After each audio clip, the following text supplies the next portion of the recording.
नमस्ते प्यारे दोस्तों। आशा है आप सभी अच्छे होंगे और अपनी पढ़ाई में व्यस्त होंगे। फिर भी मेरी आपसे एक विनती है कि आप अपना थोड़ा सा समय निकाल कर इस पढ़ाई पर ध्यान दें। दोस्तों, हमने पिछली वीडियो में देखा था इकाई 2 जो हमारे पेपर 2 यूजीसी नेट में लगी हुई है, जिसमें हिंदी साहित्य का इतिहास के साथ साथ हिंदी साहित्य की गद्य विधाएँ भी दी गई हैं।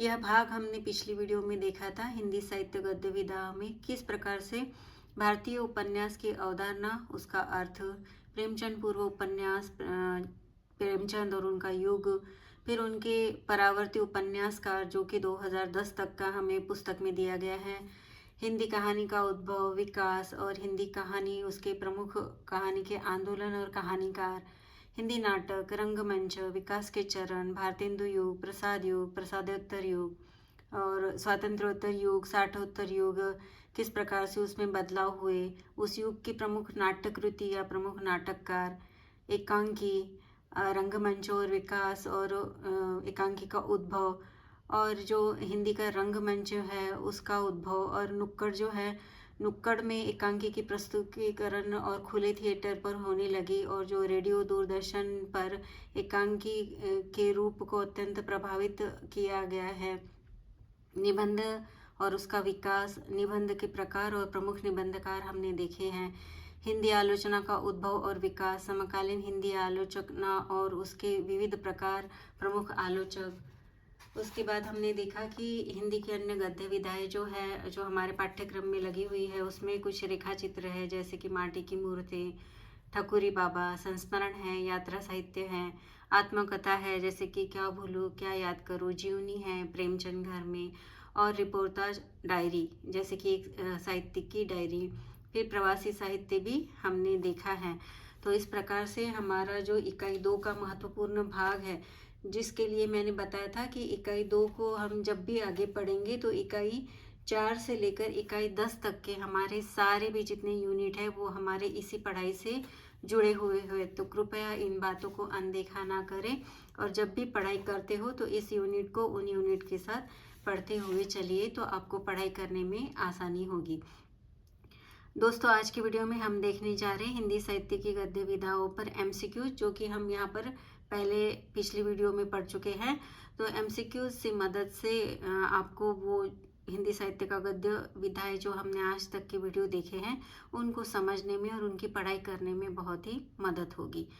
जैसे कि पढ़ाई करने का ढंग है, हम जब भी कोई प्रकरण पढ़ लेते हैं या कोई भी, जब हमने फिक्स कर लिया है माइंड में कि आज हम इतना इतना पढ़ेंगे, तो उस पर एमसीक्यूज करना बहुत ज़रूरी है। एमसीक्यूज का सतत रिवीजन करना ज़रूरी है। उसके माध्यम से आप अन्य वीडियो भी फिर से देखेंगे, और अन्य जो बातें पढ़ी हुई हैं जहाँ पर कुछ भूल गए थे आप, उन्हें भी आप याद कर पाएंगे, और जितनी भी पढ़ाई आपने अब तक की है उसे ठीक से याद करने में आपको बहुत मददगार साबित होंगे। तो आइए देखते हैं एमसीक्यूज। एमसीक्यूज में हमारा पहला प्रश्न है, हिंदी उपन्यास विधा का जन्म किसके प्रभाव के कारण हुआ? ऑप्शन है ए पूर्वी साहित्य, पश्चिमी साहित्य, उत्तरी साहित्य या दक्षिणी साहित्य। जैसे कि हमने देखा है कि हिंदी उपन्यास विधा का जन्म पश्चिमी साहित्य के प्रभाव से हुआ है, तो उत्तर है हमारा ऑप्शन बी। उसके बाद पूछा गया है, परीक्षा गुरु उपन्यास किसकी कृति है? भारतेंदु, रामचंद्र शुक्ल, देवकीनंदन खत्री या श्रीनिवास दास? इस प्रश्न का सही उत्तर है श्रीनिवास दास। यह परीक्षा गुरु, यह जो उपन्यास है हमारी नेट सेट की पाठ्यक्रम में भी लगा हुआ है। आगे दिया हुआ है, श्याम स्वप्न किसकी रचना है? ऑप्शन है हजारी प्रसाद, दूसरा है अंबिका दास, तीसरा ठाकुर जगमोहन सिंह, डी है किशोरीलाल गोस्वामी। इस प्रश्न का सही उत्तर है श्यामा स्वप्न, यह जो रचना है ऑप्शन सी ठाकुर जगमोहन सिंह की है। आगे प्रश्न है, 100 अजान एक सुजान किसकी रचना है? ऑप्शन में दिए हैं ए श्रीनिवास दास, बी पंडित बालकृष्ण भट्ट, सी देवकीनंदन खत्री, डी है हमारे प्रेमचंद। इस प्रश्न का सही उत्तर है 100 अजान एक सुजान पंडित बालकृष्ण भट्ट की रचना है, जो कि ऑप्शन बी है।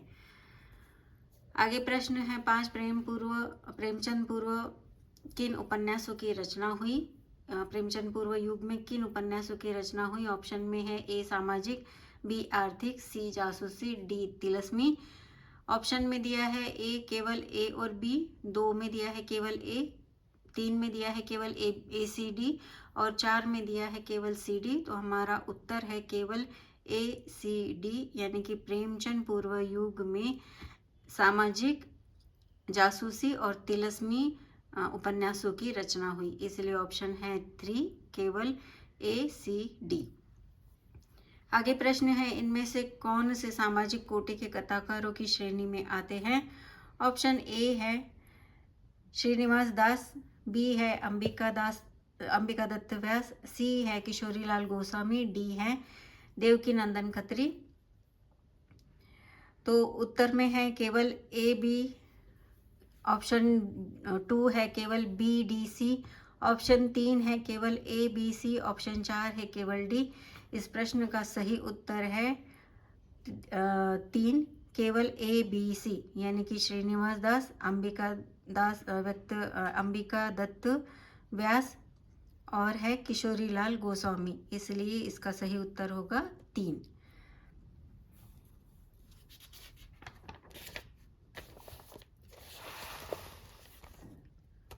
आगे प्रश्न है, तिलस्मी कथाओं की रचनाकारों में कौन कौन आते हैं? इसमें ऑप्शन है ए रामचंद्र शुक्ल, बी है देवकी नंदन खत्री, 3 है गोपाल राम गहमरी, डी है श्रीनिवास दास। ऑप्शन में है केवल ए, दूसरा है केवल ए और बी, तीसरा है केवल ए बी डी और चौथा है केवल बी सी। इस प्रश्न का सही उत्तर है ऑप्शन 2 केवल ए और बी, जिसमें केवल बी और सी, यानी कि ऑप्शन 4, जिसमें है देवकी नंदन खत्री जी और गोपाल राम गहमरी। आगे प्रश्न है, परीक्षा गुरु उपन्यास का प्रकाशन वर्ष है? ऑप्शन ए है 1882, ऑप्शन बी है 1880, ऑप्शन सी है 1884, ऑप्शन डी है 1886। इस प्रश्न का सही उत्तर है परीक्षा गुरु उपन्यास जो है इसका प्रकाशन वर्ष है 1882। आगे प्रश्न है, परीक्षा गुरु उपन्यास इनमें से कौन सा उपन्यास है? ऑप्शन में दिया गया है ए शिक्षापद सामाजिक, बी है वैचारिक, सी है कौटुंबिक, डी है पारंपरिक पृष्ठभूमि। तो परीक्षा गुरु यह उपन्यास शिक्षापद सामाजिक उपन्यास है, क्योंकि इसमें बताया गया है कि जिस प्रकार से जो उपन्यासकार के जो पात्र है वह किसी दुविधा में फंस जाते हैं और उनके जो दोस्त है वो जो पढ़े लिखे हैं वह उन्हें सही राह पर शिक्षा के माध्यम से सही मार्ग पर ला देते हैं। तो इसी माध्यम से हमें शिक्षा का ज्ञान इस उपन्यास से प्राप्त होता है। आगे दिया है, ठाकुर जगमोहन सिंह के उपन्यास श्यामा स्वप्न किस प्रकार की रचना है? ए है सामाजिक, बी है काल्पनिक, सी है वर्णनात्मक शैली, डी है तिलस्मी। इस प्रश्न का सही उत्तर है वर्णनात्मक शैली। ठाकुर जगमोहन सिंह के उपन्यास श्यामा स्वप्न जो है वह वर्णनात्मक शैली में लिखा गया है। आगे है, अंबिका दास का उपन्यास आश्चर्य वृत्तांत किस प्रकार का उपन्यास है? ऑप्शन ए है शिक्षाप्रद सामाजिक, बी है राजनीतिक, सी है काल्पनिक, डी है काल्पनिक अलौकिक दृश्यों। तो इस प्रश्न का सही उत्तर है डी काल्पनिक अलौकिक दृश्य। अंबिका दास का जो उपन्यास है आश्चर्य वृत्तांत वह है काल्पनिक अलौकिक दृश्य, ऑप्शन डी। आगे दिया है, पंडित बालकृष्ण के कौन से शिक्षाप्रद सामाजिक उपन्यास है? ऑप्शन ए है नूतन ब्रह्मचारी, ऑप्शन बी है 100 अजान एक सुजान, ऑप्शन सी है परीक्षा गुरु, ऑप्शन डी है परिंदे। इसमें उत्तर में है ए केवल A B C, A B केवल ए सी, केवल ए बी सी और 4 में है केवल सी डी। इस प्रश्न का सही उत्तर है 1, जिसमें ऑप्शन दिया है ए और बी, नूतन ब्रह्मचारी और 100 अजान एक सुजान। यह पंडित बालकृष्ण भट्ट के शिक्षापद सामाजिक उपन्यास है। आगे दिया गया है, राधाकृष्ण दास का उपन्यास कौन सा है? ए है परिंदे, बी है तितली, सी है निस्सहाय हिंदू और 4 है गोदाम। इस प्रश्न का सही उत्तर है ऑप्शन सी निस्सहाय हिंदू। कृपया नोट कर लीजिए, यह प्रश्न इसके पहले भी पूछा गया है। 2024 के सेट एग्जाम में भी यह प्रश्न पूछा गया है। निसहाय हिंदू उपन्यास का मुख्य विषय क्या है? ऑप्शन ए है बेकारी, ऑप्शन बी है स्त्री भ्रूण हत्या, ऑप्शन सी है गोवध निवारण और ऑप्शन डी है प्राणी हत्या। तो निसहाय हिंदू इस उपन्यास का प्रमुख विषय है ऑप्शन सी गोवध निवारण। आगे दिया है जासूसी तिलिस्मी उपन्यासों में इनमें से किसका नाम प्रमुखता लिया जाता है? ऑप्शन ए है देवकीनंदन खत्री, ऑप्शन बी है पंडित बालकृष्ण भट्ट, ऑप्शन सी है प्रसाद, ऑप्शन डी है पंडित रामचंद्र शुक्ल। इस प्रश्न का सही उत्तर है ऑप्शन ए देवकीनंदन खत्री। आगे प्रश्न दिया है आचार्य रामचंद्र शुक्ल किसे हिंदी का पहला मौलिक उपन्यास मानते हैं? ऑप्शन ए है पंडित बालकृष्ण भट्ट, ऑप्शन बी है बाबू देवकीनंदन खत्री, ऑप्शन सी है गोपाल राम गहमरी, ऑप्शन डी है श्रीनिवास दास। इस प्रश्न का सही उत्तर है आचार्य रामचंद्र शुक्ल बाबू देवकीनंदन खत्री यानी ऑप्शन बी को हिंदी का पहला मौलिक उपन्यासकार मानते हैं। इनमें से कौन सी देवकीनंदन खत्री द्वारा रचित जासूसी तिलिस्मी उपन्यास है? ऑप्शन ए है चंद्रकांता, ऑप्शन बी है मंदाकिनी, ऑप्शन सी है कल्याणी परिणय, ऑप्शन डी है गबन। इस प्रश्न का सही उत्तर है देवकीनंदन खत्री द्वारा रचित जासूसी तिलिस्मी उपन्यास है चंद्रकांता, जो कि दूरदर्शन पर बहुत ही प्रसिद्ध जो प्रस्तुति होती थी वह चंद्रकांता है। आगे है गोपाल राम गहमरी की इनमें से कौन सी अय्यारी तिलिस्मी रचनाएं हैं? ऑप्शन ए है चंद्रकांता, ऑप्शन बी है जासूस की बुद्धि, ऑप्शन सी है भयंकर भीड़, ऑप्शन डी है गुमनाम चिट्ठी। इसमें से उत्तर है ऑप्शन ए केवल ए बी, ऑप्शन 2 है केवल ए सी डी, ऑप्शन 3 है केवल सी डी, ऑप्शन 4 है केवल बी सी डी। इस प्रश्न का सही उत्तर है गोपाल राम गहमरी की इनमें से अय्यारी तिलिस्मी रचनाओं में प्रमुखता है जासूस की बुद्धि, भयंकर भीड़ और डी है गुमनाम चिट्ठी, यानी कि हमारा उत्तर है नंबर 4 केवल सी, बी, सी और डी। आगे प्रश्न है इनमें से कौन से किशोरीलाल गोस्वामी के उपन्यास है? ऑप्शन ए है तारा, ऑप्शन बी है रजिया बेगम, ऑप्शन सी है राजकुमारी गुलबहार और ऑप्शन डी है मंगलसूत्र। तो इसका उत्तर है केवल ए, जिसमें ऑप्शन दिए हैं ए बी सी, 2 केवल बी सी, 3 केवल ए डी, 4 केवल सी डी। इस प्रश्न का सही उत्तर है नंबर 1 केवल ए बी सी, यानी कि तारा, रजिया बेगम और राजकुमारी गुलबहार। कृपया नोट करें। आगे प्रश्न है इनमें से कौन से पंडित अयोध्या सिंह उपाध्याय हरिओंन द्वारा रचित चित्रात्मक शैली वाले उपन्यास हैं? ऑप्शन ए है सेवा सदन, ऑप्शन बी है अधकिला पुल, ऑप्शन सी है ठेठ हिंदी का ठाठ, ऑप्शन डी है रजिया बेगम। इस प्रश्न का सही उत्तर है बी सी, जो कि अयोध्या सिंह उपाध्याय द्वारा लिखे गए हैं। अधकिला फूल, ठेठ हिंदी का ठाठ। बाकी जो रजिया बेगम है वह किशोरीलाल गोस्वामी की रचना है और सेवा सदन है प्रेमचंद जी की रचनाएं हैं। मंगलसूत्र किसका उपन्यास है? ऑप्शन ए है जयशंकर प्रसाद, ऑप्शन बी है हरिश्चंद्र, ऑप्शन सी है प्रेमचंद्र, ऑप्शन डी है लाला श्रीनिवास दास। इस प्रश्न का सही उत्तर है मंगलसूत्र जो उपन्यास है यह प्रेमचंद की रचना है। आगे प्रश्न है प्रेमचंद द्वारा लिखित ऐतिहासिक उपन्यास इनमें से कौन सा है? ऑप्शन ए है निर्मला, ऑप्शन बी है कंकाल, ऑप्शन सी है रूठी रानी, ऑप्शन डी है वरदान। इस प्रश्न का सही उत्तर है रूठी रानी, जो कि प्रेमचंद्र द्वारा लिखित ऐतिहासिक उपन्यास है रूठी रानी। आगे प्रश्न है डैश डैश यह प्रेमचंद का हिंदी में लिखा पहला उपन्यास है। ऑप्शन है ए गबन, ऑप्शन बी सेवा सदन, ऑप्शन डी है गोदान, ऑप्शन सी है रंगभूमि। इस प्रश्न का सही उत्तर है सेवा सदन, जो कि मुंशी प्रेमचंद द्वारा लिखा पहला उपन्यास है।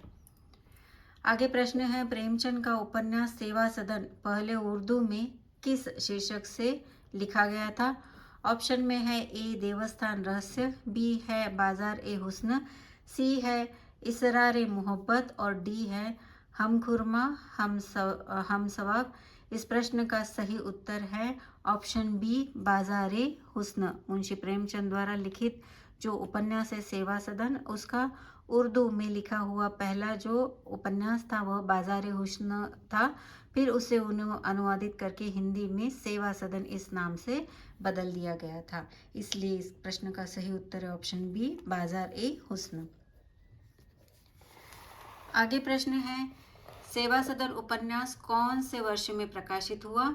ए है सन 1912, बी है सन 1914, सी है सन 1916, डी है सन 1917। तो इस प्रश्न का सही उत्तर है सेवा सदन जो उपन्यास है सन 1916 में प्रकाशित हुआ। आगे प्रश्न है प्रेमचंद के उपन्यासों को बढ़ते क्रम में बताइए। ऑप्शन ए है गबन, बी है सेवा सदन, सी है गोदान, डी है रंगभूमि। इस प्रश्न का सही उत्तर है ऑप्शन में बी डी ए सी, यानी कि जो पहला उनका उपन्यास है सेवा सदन वो लिखा गया था 1916 में। बी में रंगभूमि जो है उनका उपन्यास वह लिखा गया था 1925 में। गबन उपन्यास लिखा गया था 1931 में और जो गोदान है वो यह उनका आखिरी उपन्यास था जो कि उन्होंने मृत्यु पूर्व लिखा था 1936 में।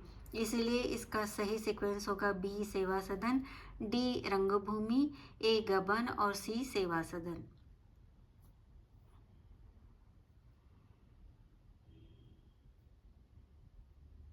माफ कीजिएगा, पहला है उनका बी सेवा सदन, बी सेवा सदन। दूसरा है डी, दूसरा है डी रंगभूमि, तीसरा है ए गबन 1931 और सी में है गोदान 1936। इस प्रकार से आगे प्रश्न है प्रेमचंद के असरारे मआबिद उर्फ देवस्थान रहस्य उपन्यास की रचना कब हुई? ऑप्शन में है सन 1900 से लेकर 1901, बी में है 1903 से लेकर 1905, सी में है 1903 से लेकर 1904, डी में है सन 1906 से लेकर 1907। इस प्रश्न का सही उत्तर है 1903 से लेकर 1905। प्रेमचंद के हम खुरमा और हम सवाब उपन्यास की रचना कब हुई? ऑप्शन में है सन 1901, ऑप्शन बी है सन 1903, ऑप्शन सी है सन 1905, ऑप्शन डी है सन 1906। इस प्रश्न का सही उत्तर है ऑप्शन डी सन 1906। आगे प्रश्न है जलवय इसार प्रेमचंद द्वारा लिखित उपन्यास का हिंदी में रूपांतरित शीर्षक कौन सा है? ऑप्शन में है सेवा सदन, ऑप्शन बी है वरदान, ऑप्शन सी है रंगभूमि, ऑप्शन डी है गबन। इस प्रश्न का सही उत्तर है ऑप्शन बी वरदान। आगे प्रश्न है हम खुरमा और हम सवाब इस उर्दू उपन्यास का रूपांतर प्रेमचंद ने क्या किया? ऑप्शन ए है प्रेमा, ऑप्शन बी है गबन, ऑप्शन सी है निर्मला, ऑप्शन डी है श्यामा। इस प्रश्न का सही उत्तर है हम खुरमा और हम सवाब इस उर्दू उपन्यास का रूपांतर प्रेमचंद ने प्रेमा इस उपन्यास में किया था। आगे प्रश्न है प्रेमचंद इनमें से किन सिद्धांतों से प्रभावित थे? ऑप्शन ए है वैदिक, ऑप्शन बी है धार्मिक, ऑप्शन सी है आर्य समाज, ऑप्शन डी है ब्रह्म समाज। इस प्रश्न का सही उत्तर है प्रेमचंद जो है आर्य समाज से के सिद्धांतों से प्रभावित थे। इसीलिए हमारा सही उत्तर है ऑप्शन सी आर्य समाज। आगे प्रश्न है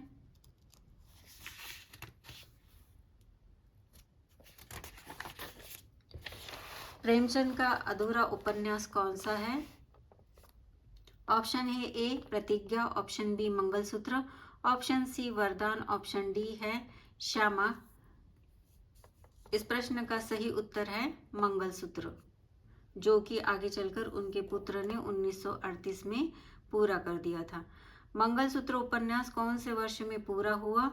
ऑप्शन ए है 1930, ऑप्शन बी है 1932, ऑप्शन सी है 1936 या ऑप्शन डी है 1938। इस प्रश्न का सही उत्तर है ऑप्शन डी 1938।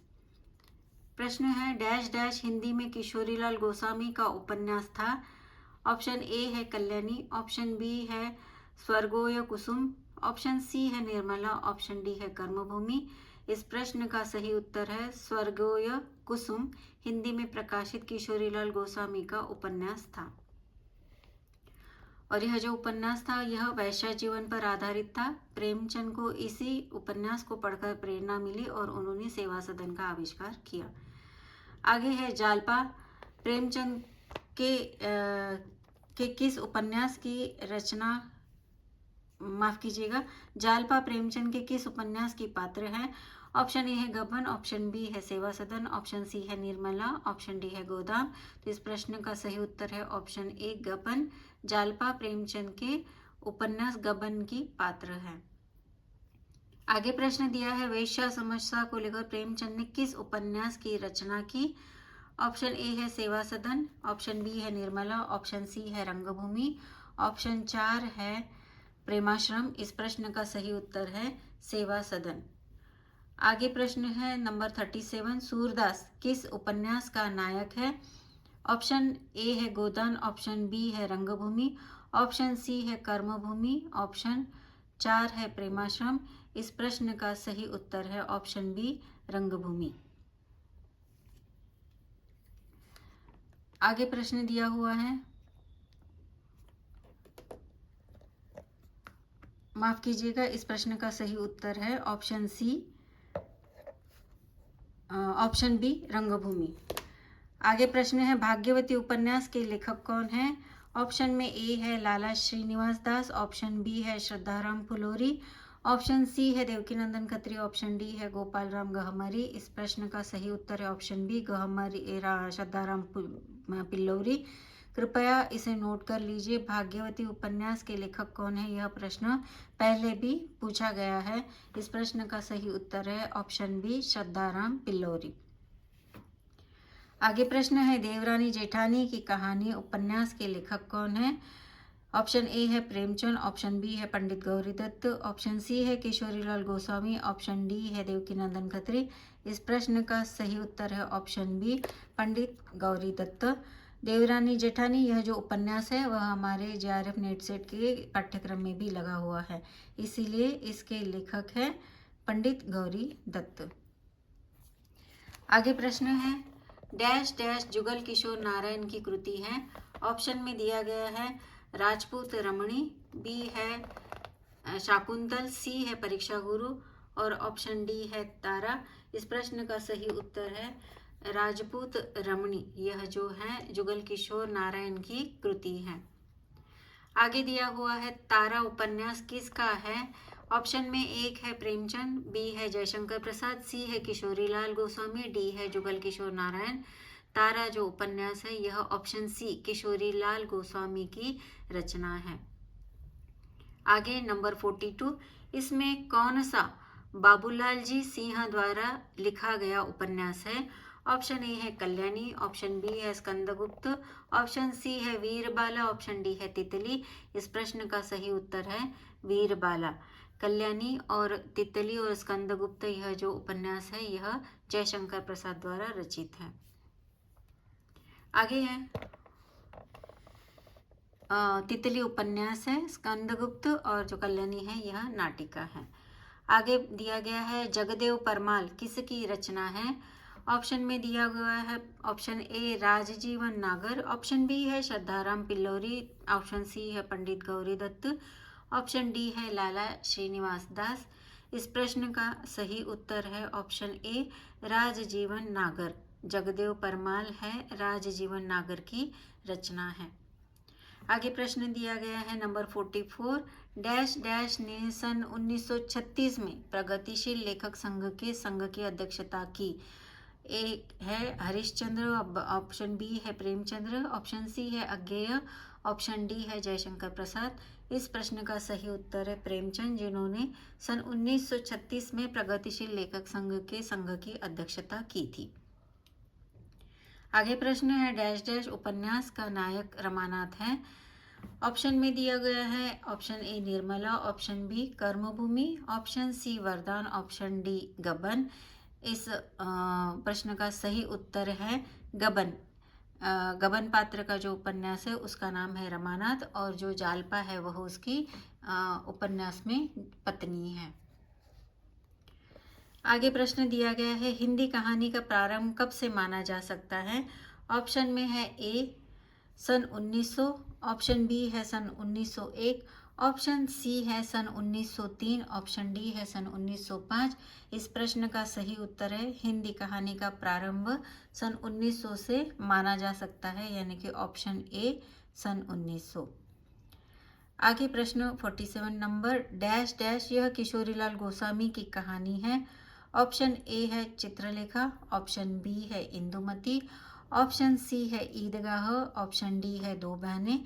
इस प्रश्न का सही उत्तर है इंदुमती, यह किशोरीलाल गोस्वामी की कहानी है। आगे प्रश्न दिया गया है, पंडित रामचंद्र शुक्ल की कहानी 11 वर्ष का समय का प्रकाशन इस वर्ष में हुआ है। ऑप्शन ए है सन 1901, ऑप्शन बी है सन 1902, ऑप्शन सी है सन 1903, ऑप्शन डी है सन 1904। इस प्रश्न का सही उत्तर है सन 1903। आगे प्रश्न पूछा गया है, बंग महिला की दुलाई वाली कहानी कब प्रकाशित हुई? ऑप्शन ए है 1903, ऑप्शन बी है 1904, ऑप्शन सी है 1907, ऑप्शन डी है 1911। इस प्रश्न का सही उत्तर है बंग महिला की दुलाई वाली कहानी जो है ऑप्शन सी 1907 में प्रकाशित हुई थी। आगे प्रश्न दिया गया है, प्रसाद जी की पहली कहानी का क्या नाम था? ऑप्शन ए है मेरा परिवार, ऑप्शन बी है ग्राम, ऑप्शन सी है इंदुमती, ऑप्शन डी है ईदगाह। इस प्रश्न का सही उत्तर है बी ग्राम। प्रसाद जी की पहली कहानी का नाम था ग्राम, ऑप्शन बी। इसके बाद है प्रश्न क्रमांक 51, बुद्धू का कांटा किसकी कहानी है? ऑप्शन ए है प्रेमचंद, ऑप्शन बी है भारतेंदु, ऑप्शन सी है प्रसाद, ऑप्शन डी है चंद्रधर शर्मा गुलेरी। इस प्रश्न का सही उत्तर है बुद्धू का कांटा रचना चंद्रधर शर्मा गुलेरी की है, ऑप्शन डी। आगे प्रश्न दिया गया है, उसने कहा था कहानी का प्रकाशन वर्ष है। Option A 1911, option B 1912, option C 1915, option D 1917। इस कहानी का प्रकाशन वर्ष है 1915, यानी कि हमारा उत्तर होगा ऑप्शन सी। आगे प्रश्न पूछा गया है, सालवती किसकी अंतिम रचना है? ऑप्शन ए है जयशंकर प्रसाद, ऑप्शन बी है प्रेमचंद, ऑप्शन सी है चंद्रधर शर्मा गुलेरी, ऑप्शन डी है माधवराव सप्रे। इस प्रश्न का सही उत्तर है ऑप्शन ए जयशंकर प्रसाद। जी हाँ, जयशंकर प्रसाद की सबसे पहली रचना थी ग्राम, जो कि 1911 में लिखी गई थी, और जयशंकर प्रसाद की सबसे आखिरी रचना थी सालवती। आगे प्रश्न पूछा गया, प्रसाद ने कितनी कहानियां लिखी? Option A 20, option B 39, option C 69, option D 80। इस प्रश्न का सही उत्तर है ऑप्शन सी 69, 69।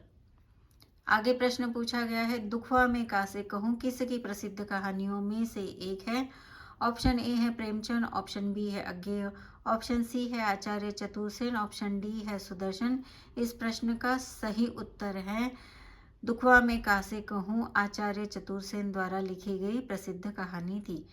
प्रश्न इस तरह से भी पूछा जाते हैं कि एक का दूसरे से मिलान कीजिए, उसमें भी पूछा जा सकता है एक तरफ से कहानीकार का नाम और दूसरी तरफ से कहानी का नाम। तो कृपया याद कर के रखिएगा कि दुखवा में कासे कहूँ यह जो कहानी है यह ऑप्शन सी आचार्य चतुरसेन द्वारा लिखी गई है। आगे प्रश्न है, बाबू बद्रीनाथ यानी कि सुदर्शन की कहानियां हैं। ए है ग्राम, दूसरा है सालवती, तीसरे नूरी ममता, बी है कवि की स्त्री हार की जीत, एथेंस का सत्यार्थी सूरदास, सी है बुद्धू का कांटा उसने कहा था इंदुमती, डी है बूढ़ी काकी नमक का दरोगा पंच परमेश्वर। इस प्रश्न का सही उत्तर है बाबू बद्रीनाथ सुदर्शन की कहानियों का सही क्रम है ऑप्शन बी, कवि की स्त्री, हार की जीत, एथेंस का सत्यार्थी और सूरदास। आगे प्रश्न है, इनमें से कौन उग्र उपनाम से जाने जाते हैं? ऑप्शन ए है भीष्म साहनी, ऑप्शन बी है प्रेमचंद, ऑप्शन सी है भारतेंदु, ऑप्शन डी है पांडेय बेचैन शर्मा। इस प्रश्न का सही उत्तर है ऑप्शन डी पांडेय बेचैन शर्मा, जो कि उग्र उपनाम से जाने जाते हैं। कृपया नोट कर लीजिए, यह प्रश्न पहले भी पूछा जा चुका है कि इनमें से कौन उग्र उपनाम से जाने जाते हैं। सही उत्तर है पांडेय बेचैन शर्मा। आगे पूछा है, पांडेय बेचैन शर्मा की कौन से कहानी संग्रह का अंग्रेजों ने जब्त कर लिया था? इसमें ऑप्शन है सोजे वतन, बी है चिंगारियां, सी है आज के सोए और डी है जानवर और जानवर। इस प्रश्न का सही उत्तर है पांडेय बेचैन शर्मा का जो चिंगारियां है वह अंग्रेजों ने ये जो संग्रह है जब्त कर लिया था। आगे प्रश्न है, ऐतिहासिक उपन्यासों का संगत वर्ग बताइए। ऑप्शन ए है गोदान, कंकाल, जहाज का पंछी, पुनर्नवा, ऑप्शन बी है शेखर एक जीवनी, सेवा सदन, मैला आंचल, कठगुलाब, ऑप्शन सी है वयम रक्षमाः, पुनर्नवा, मृगनयनी, बाणभट्ट की आत्मकथा, ऑप्शन डी है गोदान, वयम रक्षमाः, पुनर्नवा और मृगनयनी। इस प्रश्न का सही उत्तर है ऑप्शन सी, जो कि हमारे 2025 के जून के महाराष्ट्र के सेट एग्जाम में भी पूछा गया है। कृपया नोट करते हुए चलिए। ऐतिहासिक उपन्यासों का क्रम पूछा गया था, जिसमें कि वयम रक्षामः चतुरसेन शास्त्री जी का है, देन पुनर्नवा है हजारी प्रसाद द्विवेदी, तीसरा है मृगनयनी वृंदावन लाल वर्मा और बाणभट्ट की आत्मकथा हजारी प्रसाद द्विवेदी। और यहाँ पर जो उपन्यासकार है उनके जन्म वर्ष अनुसार इनका क्रम दिया गया था। तो इस प्रश्न का सही उत्तर है ऑप्शन सी, वयम रक्षामि, पुनर्नवा, मृगनयनी और बाणभट्ट की कथा। कृपया याद रखिएगा कि आज के जो परीक्षा का बदलता हुआ पैटर्न है उसमें उपन्यासकारों के नाम के साथ साथ उनके जन्म वर्ष भी हमें याद रखने बहुत ज़रूरी है, क्योंकि उपन्यासकारों के जन्म वर्ष के अनुसार और उनकी जो रचनाएं हैं उनके प्रकाशन वर्ष के अनुसार भी पूछा जा रहा है। यानी कि हमें ये सभी बातें, उपन्यासकारों के पात्र, उनकी जगह स्थान, यदि किसी को किसी ने पैसे दिए हैं, या प्रकाशन वर्ष और उपन्यासकार का जन्म और उनका जन्म किस स्थान पर हुआ है, इस प्रकार के प्रश्नों के उत्तर हमें याद ही रखने हैं। इसीलिए उपन्यासों को आज के दौर में आपने अच्छे से पढ़ना चाहिए। भूमिका भी उनकी पढ़नी बहुत महत्वपूर्ण है। आगे प्रश्न है 60, प्रेमचंद समान इन्होंने लगभग 300 कहानियों की रचना की है। उनमें से ए है ऑप्शन आचार्य हजारी प्रसाद, पंडित विश्वंभर नाथ शर्मा, ऑप्शन सी है जयशंकर प्रसाद, ऑप्शन डी है रामचंद्र शुक्ल। इस प्रश्न का सही उत्तर है पंडित विश्वंभर नाथ शर्मा। इन्होंने लगभग 300 कहानियां लिखी है। बता दें कि प्रेमचंद ने 300 से ज़्यादा कहानियां लिखी है, पर इनकी तुलना हम देख सकते हैं कि इन्होंने भी प्रेमचंद समान बहुत सी कहानियां रचने की 300 कहानियां रचने की पूरी कोशिश की है। आगे है प्रश्न क्रमांक 61, मनोवैज्ञानिक उपन्यासों का संगत वर्ग पूछा गया है और इसे भी नोट करते चलिए कि ये भी 2025 के जून महाराष्ट्र सेट की परीक्षा में पूछा गया प्रश्न है। इसमें मनोवैज्ञानिक उपन्यासों के क्रम दिए हैं। ए में है परख, सुनीता, जहाज का पंछी, नदी के द्वीप, बी में दिया गया है कंकाल, परख, जहाज का पंछी, नदी के द्वीप, सी में दिया है गोदान, नदी के द्वीप, जहाज का पंछी, सुनीता, ऑप्शन डी है सेवा सदन, नदी के द्वीप, जहाज का पंछी, परख। इस प्रश्न का सही उत्तर है ए, परख, सुनीता, जहाज का पंछी और नदी के द्वीप। आगे दिया गया है आंचलिक कहानियों का संगत वर्ग। ऑप्शन ए है नए बादल, कोठरी के बाद प्रतीक्षा, टूटना ग्राम, ऑप्शन बी है रसप्रिया, तीसरी कसम, माँ, सन्नाटा बजता हुआ रेडियो, और सी है दो चूड़ियाँ, दो बहनें, पंच परमेश्वर, 11 वर्ष का समय, और डी में है एक रात, अभिमन्यु की आत्महत्या, परंपरा और जयदोल। इस प्रकार से इस प्रश्न का सही उत्तर है आंचलिक कहानियों का जो संगत वर्ग है वह ऑप्शन बी जो है वह एकदम सही है। रसप्रिय, तीसरी कसम जो कि रेणु की है, रसप्रिय भी रेणु की है, माँ, सन्नाटा और बजता हुआ रेडियो, ये तीनों रचनाएं हैं राम दशरथ मिश्र की है। यह जो कहानियां हैं यह आंचलिक कहानियां हैं। आगे प्रश्न पूछा गया है, इनमें से किसे तनावों का कहानीकार कहा जाता है? कृपया IMP करके नोट कर लीजिए। ऑप्शन में ए है मोहन राकेश, ऑप्शन बी है प्रसाद, ऑप्शन सी है अकेय, ऑप्शन डी है प्रभाकर माचवे। इसमें हमारा सही उत्तर है ऑप्शन ए मोहन राकेश। मोहन राकेश जी का जो जीवन है बहुत ही तनावपूर्ण रहा है, इसीलिए इन्हें तनावों का कहानीकार भी कहा जाता है। आगे प्रश्न है, इनमें से किसने सचेतन कहानी आंदोलन आरंभ किया? ऑप्शन ए है दूधनाथ सिंह, ऑप्शन बी है doctor Maheep Singh, option C है जयशंकर प्रसाद, ऑप्शन डी है सुधा अरोड़ा। इस प्रश्न का सही उत्तर है डॉक्टर महीप सिंह। इन्होंने सचेतन कहानी का आंदोलन आरंभ किया था। आगे प्रश्न दिया गया है, कमलेश्वर द्वारा कृत इनमें से कौन सी आंचलिक कहानी है? ऑप्शन ए है वारिस, ऑप्शन बी है विपथका, ऑप्शन सी है राजा निर्बंसिया, ऑप्शन डी है छोटे छोटे ताजमहल। इस प्रश्न का सही उत्तर है ऑप्शन सी राजा निर्बंसिया। कमलेश्वर ने जो आंचलिक कहानी लिखी उसका नाम है सी राजा निर्बंसिया। आगे प्रश्न दिया गया है, आगे की कहानियों को पहले से बाद के क्रम में लगाइए। ऑप्शन ए है विपथगा, ऑप्शन बी है गैंग्रीन, ऑप्शन सी है जयदोल, ऑप्शन डी है परंपरा। तो इस प्रश्न का सही उत्तर है ADCB, यानी कि सबसे पहले इनका जो उपन्यास था उसका नाम है विपथगा, जो कि 1937 में आया था। ऑप्शन डी है परंपरा, जो 1944 में आया था। ऑप्शन डी सी है जयदोल, जो कि 1951 में आया था। और सबसे आखिरी है गैंग्रीन, जो कि 1990 में प्रकाशित हुआ था। आगे प्रश्न पूछा गया है, सरस्वती पत्रिका का प्रकाशन इस वर्ष में हुआ है।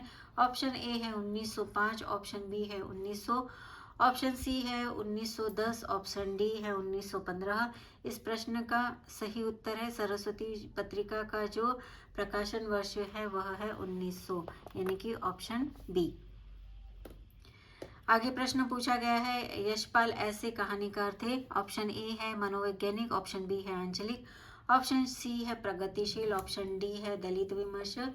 इस प्रश्न का सही उत्तर है ऑप्शन ए, यशपाल जो है वह मनोवैज्ञानिक कहानीकार थे। आगे प्रश्न है 69, भारतेंदु पूर्वक किसके नाटक शकुंतलम के कई अनुवाद हुए? ऑप्शन ए है पद्मावती, ऑप्शन बी है महाभारत, ऑप्शन सी है कालिदास, ऑप्शन डी है प्रसाद। इस प्रश्न का सही उत्तर है कालिदास के शकुंतलम नाटक के कई अनुवाद हुए हैं। आगे प्रश्न पूछा गया है, पंडित रामचंद्र शुक्ल जी ने किसे हिंदी का पहला नाटक माना है? ऑप्शन ए है नाट्यशास्त्र, ऑप्शन बी है आनंद रघुनंदन, ऑप्शन सी है नहुष, ऑप्शन डी है भारत दुर्दशा। इस प्रश्न का सही उत्तर है पंडित रामचंद्र शुक्ल जी ने आनंद रघुनंदन इसे हिंदी का पहला नाटक माना है। आगे प्रश्न है, आनंद रघुनंदन किसके द्वारा लिखा गया है? ऑप्शन ए है जयशंकर प्रसाद, ऑप्शन बी है प्रेमचंद, ऑप्शन सी है रीवा नरेश विश्वनाथ सिंह, ऑप्शन डी है गिरधर दास। इस प्रश्न का सही उत्तर है ऑप्शन सी रीवा नरेश विश्वनाथ सिंह, जिन्होंने आनंद रघुनंदन की रचना की थी। आगे प्रश्न है, भारतेंदु के पिता का नाम क्या था? ऑप्शन ए है गिरधर दास, ऑप्शन बी है हरिकृष्ण दास, ऑप्शन सी है गोपाल दास, ऑप्शन डी है राधा कृष्ण दास। इस प्रश्न का सही उत्तर है भारतेंदु के पिता का नाम गिरधर दास था। आगे प्रश्न में पूछा है, गिरधर दास ने किस नाटक की रचना की थी? इस ऑप्शन दिए है Karpur Manjari, option B Nahush, option C है नील देवी और ऑप्शन डी है तितली। इस प्रश्न का सही उत्तर है गिरधर दास जी ने नहुष इस नाटक की रचना की थी। आगे प्रश्न है, निम्नलिखित उपन्यासों को उनके लेखकों के साथ सुमेलित कीजिए। एक है ऑप्शन में दिया हुआ भाग्यवती, नूतन ब्रह्मचारी, अधकिला फूल और आदर्श दंपति, और दूसरी तरफ दिया है रोमन अंकों में लज्जाराम मेहता, अयोध्या सिंह उपाध्याय हरिओम। तीसरा दिया है श्रद्धाराम फुलोरी, चौथा बालकृष्ण भट्ट, पांचवा है लाला श्रीनिवास दास। और विकल्पों में दिया है कि कौन सा सही है, चुनकर लिखना है हमें। ऑप्शन ए में है A B C D में दिया है 4, 5, 3 और 2, ऑप्शन बी में है 3, 4, 2 और 1, ऑप्शन सी में है 2, 1, 4 और 5, ऑप्शन डी में है 3, 2, 4 और 1। इस प्रश्न का सही उत्तर है ऑप्शन बी, जो कि भाग्यवती जो है वह शुद्धाराम फुलोरे द्वारा लिखा गया है। ऑप्शन बी में जो नूतन ब्रह्मचारी दिया गया है वह बालकृष्ण भट्ट द्वारा लिखा गया है। अधकिला फूल जो है वह अयोध्या सिंह उपाध्याय हरिओम के द्वारा लिखा गया है। और ऑप्शन डी जो आदर्श दंपत्ति है वह लज्जाराम मेहता द्वारा लिखा गया है। कृपया नोट करें, यह जो प्रश्न है 2025 के महाराष्ट्र सेट के एग्जाम में, जून के एग्जाम में पूछा गया था। हो सकता है इस बार की नेट की परीक्षा में भी यह प्रश्न पूछे जाए, तो कृपया इसे अच्छे से पढ़ें और नोट करें। आगे प्रश्न दिया गया है, कालक्रमानुसार यशपाल के उपन्यासों का सही अनुक्रम लगाइए। ए है झूठा सच, दिव्या, पार्टी कामरेड, देशद्रोह। बी है दिव्या, झूठा सच, पार्टी कामरेड, देशद्रोही। तीसरा है देशद्रोही, झूठा सच, दिव्या, पार्टी कामरेड। डी में है देशद्रोही, दिव्या, पार्टी कामरेड, झूठा सच। दोस्तों यह भी नोट कर लीजिए कि यह प्रश्न भी 2025 के महाराष्ट्र सेट की परीक्षा में पूछा गया था। हो सकता है इस बार भी पूछे, तो इसे ध्यान से पढ़िए। कालक्रमानुसार उपन्यासों के नाम पूछे हैं यशपाल जी के। इनमें से सही उत्तर है ऑप्शन डी, जो कि इस प्रकार है। ऑप्शन जो डी का जो पहला उपन्यास दिया गया है देशद्रोही, वह है 1943। दिव्या जो है 1945, पार्टी कामरेड जो है 1946, और झूठा सच जो है जो कि 2 खंडों में बटा हुआ था, वो 1958 और 1960 में प्रकाशित हुआ था। इसके 2 खंड थे, वतन और देश, और दूसरा था देश का भविष्य। इसीलिए हमारा सही उत्तर होगा ऑप्शन डी। आगे प्रश्न पूछा है, जो कि आज के वीडियो का हमारा अंतिम प्रश्न है। यह भी नोट कर लीजिए कि यह भी 2025 के महाराष्ट्र सेट की परीक्षा में पूछा हुआ है। कालक्रमानुसार जयशंकर प्रसाद के नाटकों का सही अनुक्रम लगाइए। ऑप्शन ए है राजश्री, अजातशत्रु, विशाखा, स्कंदगुप्त। ऑप्शन बी है विशाखा, अजातशत्रु, स्कंदगुप्त, राजश्री। ऑप्शन सी है राजश्री, विशाखा, अजातशत्रु, स्कंदगुप्त। ऑप्शन डी है विशाखा, राजश्री, स्कंदगुप्त, अजातशत्रु। इस प्रश्न का हमारा सही उत्तर है ऑप्शन सी, राजश्री, जो कि 1915 में लिखा गया था, विशाखा 1921 में, अजातशत्रु 1922 में, और स्कंदगुप्त जो नाटक है वह 1928 में। तो यह इसका सही कालक्रम है। इस प्रकार से आज के इस वीडियो का MCQ पैटर्न हमारा ख़त्म होता है। आशा है आपको इस वीडियो से बहुत मदद मिली होगी, और मेरे आपसे यह भी अनुरोध है कि इस प्रकार से ही आप MCQ पैटर्न्स पढ़ते चलिए, जिससे आपको कौन से वर्ष में कौन से प्रश्न पूछे गए थे ये भी पता चल जाएगा, रिपीटेड क्वेश्चंस, और आप उस हिसाब से अपने पढ़ाई की तैयारी कर पाएंगे। रिपीटेड PYQs पढ़ने से आपको परीक्षा में बहुत बहुत मदद मिलेगी। वीडियो को ठीक से सुनने के लिए आपका बहुत बहुत धन्यवाद। मिलते हैं अगले वीडियो में। धन्यवाद।